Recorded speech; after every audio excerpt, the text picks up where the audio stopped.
አንድ ምናልባት ሊያስገርምህ የሚችል ነገር ልንገርህ።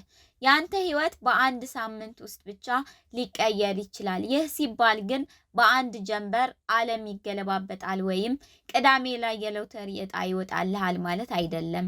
ነገሩ እንዲህ ነው። የህይወትህ አቅጣጫ ሊቀየር የሚችለው በ7 ቀናት ውስጥ ነው። ዛሬ የምታደርጋት አንዲት ዲግሪ የአቅጣጫ ለውጥ ከ1 ዓመት በኋላ ሙሉ ለሙሉ ወደ ሌላ አዲስ ምዕራፍ ያደርስሃል። ስለዚህ ተስፋ ቆርጫለሁ ወይም ምንም ነገር አይቀየርም ብለህ የምታስብ ከሆነ እስቲ ራስህን ጠይቅ። ለመሆኑ አንተ ምን ቀየርክ? ይህንን መርህ በደንብ ያዘው። ከዛ በፊት ግን ላይክ፣ ሼር እና ሰብስክራይብ በማድረግ ቤተሰብ ሁን።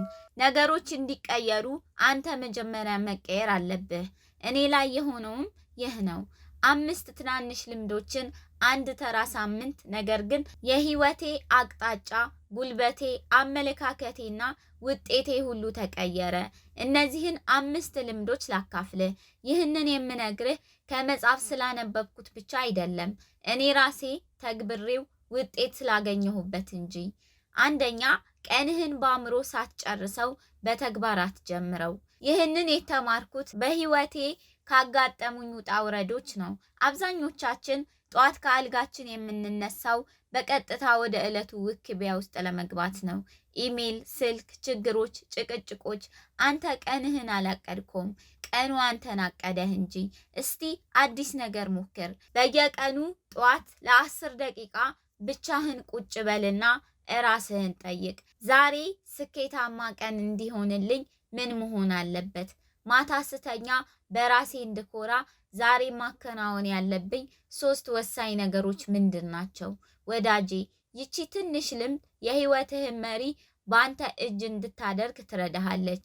ጠዋትህን ከተቆጣጠርክ ሙሉ ቀንህን ትቆጣጠራለህ። ቀንህን በአእምሮህ ሳታሰላው ወደ ስራ አትግባ። አንተ የህይወትህ ባለቤት እንጂ እንደ ደረቅ ቅጠል በንፋስ የምትወሰድ መሆን የለብህም። ሁለተኛ፣ ጥቂት የጥበብ ገጾችን አንብብ። ስለ ሰው ወሬ ወይም በማህበራዊ ሚዲያ የሚለቀቁ የማይረቡ ጽሑፎችን አይደለም። ቁም ነገር ያለው ጥበብን አንብብ። እኔ የጀመርኩት በቀን 10 ገጾች ብቻ በማንበብ ነበር። 10 ገጽ ማለት በቆሎ እስኪቆላ ባለው ጊዜ ውስጥ የምትጨርሰው ነው። ግን ሚስጥሩ እዚህ ጋር ነው።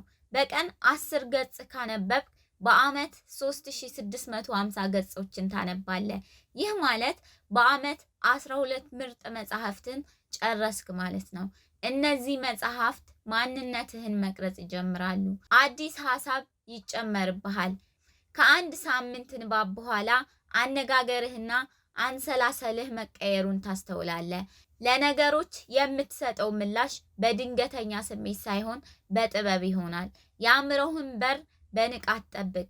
የምታስገባው ነገር አንተነትህን ይወስነዋልና። ሶስተኛ፣ ሰውነትህን አንቀሳቅሰው፣ አእምሮህም ይነቃቃል። አይዞህ፣ የግድ አትሌት ወይም የጂም አጥኚ ሁን እያልኩ አይደለም። እኔ የጀመርኩት ጧት ለ20 ወይም ለ30 ደቂቃ በእግር በመጓዝ ነው። ጉዳዩ ስለሚቃጠለው ስብ ብቻ አይደለም። ጉዳዩ ስለ ዲሲፕሊን ነው። ሰውነትህ ሲንቀሳቀስ አእምሮህ ይነቃል። ለራስህ እኔ ዋጋ አለኝ፣ ጉልበቴና ህይወቴ ያሳስበኛል እያልከው ነው።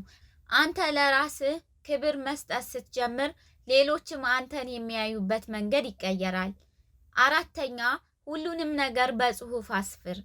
አንድ የሚገርም ነገር ልንገርህ። ሰዎች ለ5 ዓመታት የለፉበትን ትልቅ ትምህርት ሳይጽፉ ስለሚቀሩ በቀላሉ ይረሱታል።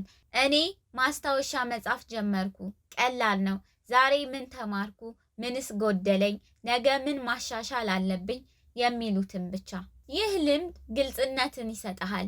ህይወት ዝም ብሎ የሚያልፍ ጊዜ ብቻ ሳይሆን የልምዶች ስብስብ መሆኑን ታውቅበታለህ። ህይወትህን ዋጋ እንዳለው ነገር መዝግበው፣ ምክንያቱም በእውነት ዋጋ አለውና።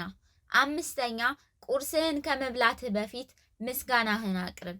ይህ ልምድ ቀላል ቢመስልም ተአምረኛ ነው። ጠዋት ከአልጋዬ ላይ እንደተነሳው ለፈጣሪ የማመሰግንባቸውን 3 ነገሮች ለራሴ በሹክሹክታ እናገራለሁ። ምስጋና ዝም ብሎ ደስ የሚል ስሜት አይደለም። ምስጋና ትልቅ መሳሪያ ነው። ፍርሃትህን ይዋጋል፣ ተስፋ መቁረጥህን ያሸንፋል። ህይወት ከባድ ብትሆንም እኔ ግን አሁንም በህይወት ቆሜያለሁ እንድትል ያደርግሃል። በአንድ ጊዜ አመስጋኝና መከፋት ውስጥ ያለ ሰው መሆን አትችልም። ጠዋት የምትጠጣው ቡና ወይም ከጎንህ ያለው ጓደኛህ ምንም ይሁን ምን አመስግን። ትኩረትህ ሲቀየር ስሜትህም አብሮ ይቀየራል። አሁን እስቲ ልጠይቅህ፣ እነዚህ 5 ነገሮች ለአንድ ሳምንት ብቻ ብታደርግ ምን ሊፈጠር ይችላል? ቀንህን ብታቅድ፣ ጥበብን ብታነብ፣ ሰውነትህን ብታንቀሳቅስ፣ ብትጽፍና ብታመሰግንስ? ባንክ ቤት ያለው ገንዘብ በአንድ ሳምንት ላይሞላ ይችላል፣ ግን አንተ ጠንካራ፣ ብሩህና በራስህ የምትተማመን ሰው ትሆናለህ። ይህ ደግሞ ከምንም በላይ ትልቅ ስኬት ነው። በ7 ቀናት ውስጥ የህይወትህን ሪትም መቀየር ትችላለህ። ሪትሙ ሲቀየር ደግሞ ውጤቱ መቀየሩ አይቀርም። ስለዚህ እስከ አዲስ ዓመት ወይም እስከ ሰኞ አትጠብቅ፣ ዛሬውኑ ጀምር። ትክክለኛው ጊዜ አንተ ወሰንኩ የምትልበት አሁን ነው። አቅሙ አለ፣ ምርጫውም ባንተ እጅ ነው። ይህ ሳምንት ያንተ ነው። ከዛሬ ጀምረህ ህይወትህን መለወጥ ጀምር። ስለተከታተልከኝ አመሰግናለሁ። በቀጣይ ቪዲዮ እስክንገናኝ መልካም ጊዜ